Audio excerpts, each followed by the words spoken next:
I disagreed with his policy. So, hey, he thought giving away the Panama Canal was a good thing. I think it cost him the election.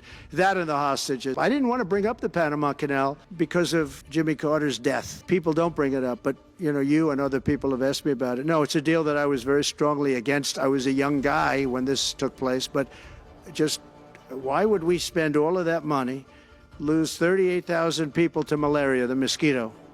They were dying. It was horrible what was happening. They paid them 4 times more than they would make in the United States, but they knew they were going to go over there and die. And they died in the jungles of malaria. There was nothing we could do to stop it, 38,000. And then we gave it away for $1.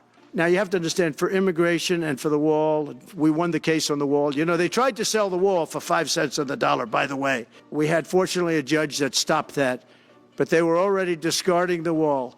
And 5 cents on the dollar. And you know what they were doing? They were calling us up and saying, we'll sell it back to you at 200 cents. In other words, double what we paid for it.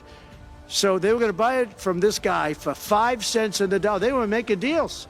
So we have a wonderful Republican Congress. We have a leader that I have a lot of confidence in. I think he's going to be, hopefully, a great leader, a great speaker. And we have a leader, by the way, in the Senate I think has been great. John Thune has been doing a fantastic job.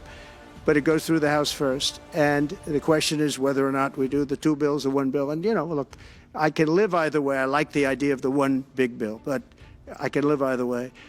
But they'll be coming down. The senators also will be coming down. And then ultimately we'll be meeting in the White House in a few weeks. But right now this is the winter season. They sort of call this the winter White House.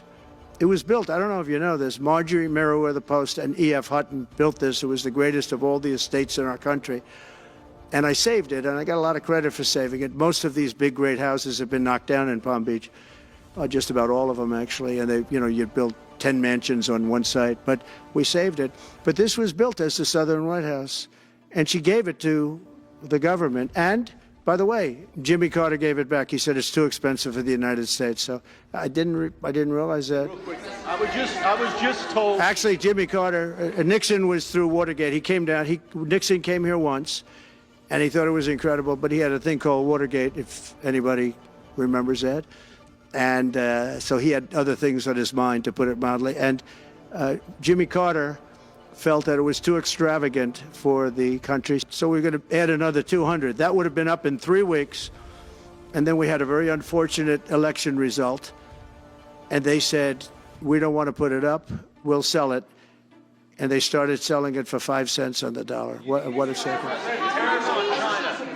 So we'll do this again. I just want to thank everybody very much. I'm just telling you, this will be the golden age of America. This is the golden age of America. We're going to have a great country again. We're a country right now under siege. We have so many different problems, and nobody respects us overseas, but now they do. The Italian prime minister, as you know, came here the other night, just flew in and flew out. She wanted to see me.